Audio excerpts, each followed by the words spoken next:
നമസ്കാരം, എല്ലാ കൂട്ടുകാർക്കും സ്വാഗതം. എല്ലാവർക്കും സുഖമാണെന്ന് വിശ്വസിക്കുന്നു. ഇത് നമുക്ക് കക്കിറച്ചി വെച്ചുകൊണ്ട് നല്ലൊരു ഒഴിച്ചുകറി ഉണ്ടാക്കാം, നല്ല നാടൻ രീതിയിൽ. അപ്പം അതിനായിട്ട് കക്കിറച്ചിയും പച്ചമാങ്ങയും തേങ്ങയുടെ അരപ്പും ചേർത്തുകൊണ്ട് നല്ലൊരു നാടൻ ഒഴിച്ചുകറി. അപ്പം ഇതെങ്ങനെ ഉണ്ടാക്കണമെന്ന് നമുക്കൊന്ന് കണ്ടു നോക്കാം.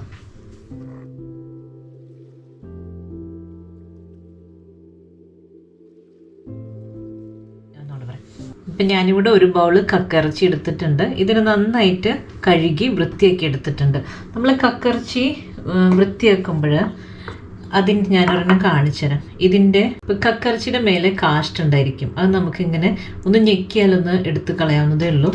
ഇതിങ്ങനെ കളഞ്ഞിട്ട് വേണം യൂസ് ചെയ്യാനായിട്ട്, അല്ലെങ്കിൽ നമ്മുടെ വയറിനെ ചിലർക്ക് പിടിക്കില്ല. അപ്പോൾ നന്നായി വൃത്തിയാക്കി എടുത്തിട്ട് വേണം നമുക്ക് കറി ഉണ്ടാക്കാനായിട്ട് ഉപയോഗിക്കാൻ. ഞാനിവിടെ ഇതിനൊരു ചട്ടിയിലേക്ക് ഇടുകയാണ്. നമ്മളിത് ഓൾറെഡി ബോയിൽ ചെയ്ത് വരുന്ന കക്കിറച്ചിയാണ്, ഇതിൻ്റെ തോട് മാറ്റാൻ വേണ്ടിയിട്ട്. അപ്പോൾ ഇതിനെ വീണ്ടും കുക്കറിലിട്ട് വേവിക്കേണ്ട ആവശ്യമൊന്നുമില്ല. നമുക്ക് സാധാരണ ഒരു പാത്രത്തിലിട്ട് വേവിക്കാവുന്നതേ ഉള്ളൂ. അപ്പോൾ ഞാനിതിനൊരു ചട്ടിയിലേക്ക് മാറ്റി. ഇനി 2 പച്ചമുളക്, ഒരു ചെറിയ കഷ്ണം ഇഞ്ചി, 3-4 വെളുത്തുള്ളി, പിന്നെ ഒരു 5-6 ചെറിയുള്ളി, ഒരു തണ്ട് കറിവേപ്പില, ഇതെല്ലാം കൂടെ നമുക്കൊന്ന് ചതച്ചെടുക്കണം. നമ്മൾ ചതച്ച് വെച്ചിട്ടുള്ള ഈ കൂട്ടിയിലേക്ക് ഇട്ട് കൊടുക്കുകയാണ്. ഇനി ഇതിലേക്ക് ഒരു 1/4 ടീസ്പൂൺ മഞ്ഞൾപ്പൊടി, ഒരു 1.5 സ്പൂൺ മുളക് പൊടി, കുറച്ച് ഉപ്പിട്ട് കൊടുക്കാം, കുറച്ച് വെള്ളം ഒഴിച്ചു കൊടുക്കുകയാണ്.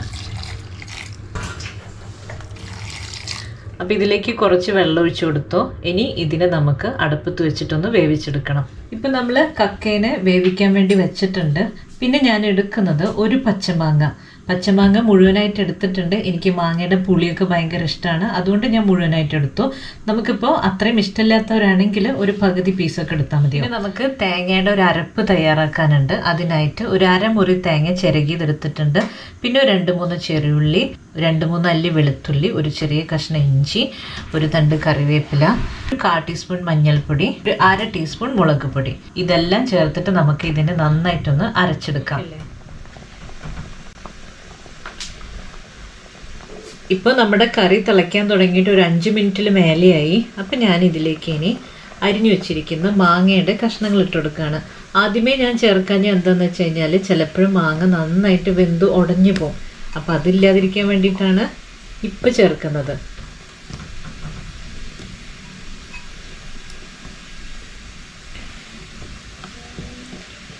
ഇതിൽ കിടന്നിട്ട് ഈ മാങ്ങയൊന്ന് വെന്ത് കിട്ടണം നമുക്ക്. ഇനി ഇതിൽ കിടന്ന് വേവട്ടെ.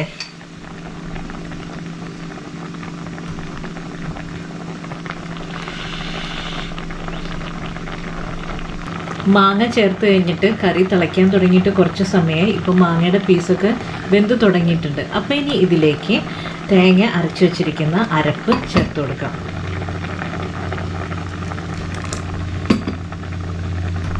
നമുക്ക് എത്ര ചാറിൻ്റെ അളവ് വേണം അതിനനുസരിച്ചുള്ള വെള്ളം ഒഴിച്ചു കൊടുക്കാം.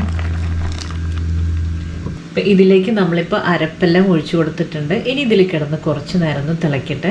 തിളച്ചിട്ട് നമ്മുടെ ചാറൊക്കെ ഒന്ന് കുറുകി വരുമ്പോൾ നമ്മുടെ കറി തയ്യാറായിട്ടുണ്ട്. ഉപ്പ് കുറവുണ്ടെങ്കിൽ കുറച്ച് ഉപ്പും കൂടെ ചേർത്ത് കൊടുക്കാം.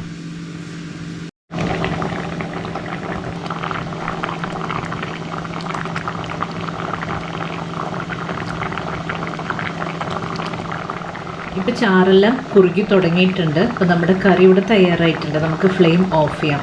ഈ ചട്ടിക്ക് ഒരു ചൂടുണ്ടല്ലോ, ആ ചൂടിലിരുന്നിട്ട് ഇനിയും ഈ കറി ഒന്ന് കുറുകും. അപ്പോൾ നമുക്കിനി ഫ്ലെയിം ഓഫ് ചെയ്യാം. ഇനി ഇതിലേക്ക് കടുക് പൊട്ടിച്ചിടാം. നമ്മുടെ കറി ഇവിടെ തയ്യാറായിട്ടുണ്ട്. നമ്മൾ കടുക് പൊട്ടിക്കാനായിട്ടൊരു പാൻ അടുപ്പത്ത് വെച്ചിട്ടുണ്ട്. അതിലേക്ക് കുറച്ച് വെളിച്ചെണ്ണ ഒഴിച്ച് കൊടുക്കുന്നുണ്ട്.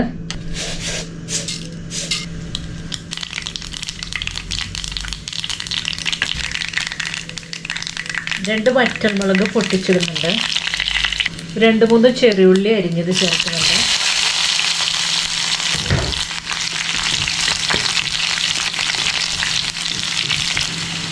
കറിവേപ്പില. നമുക്കിത് നന്നായിട്ട് മൂപ്പിച്ചെടുക്കാം.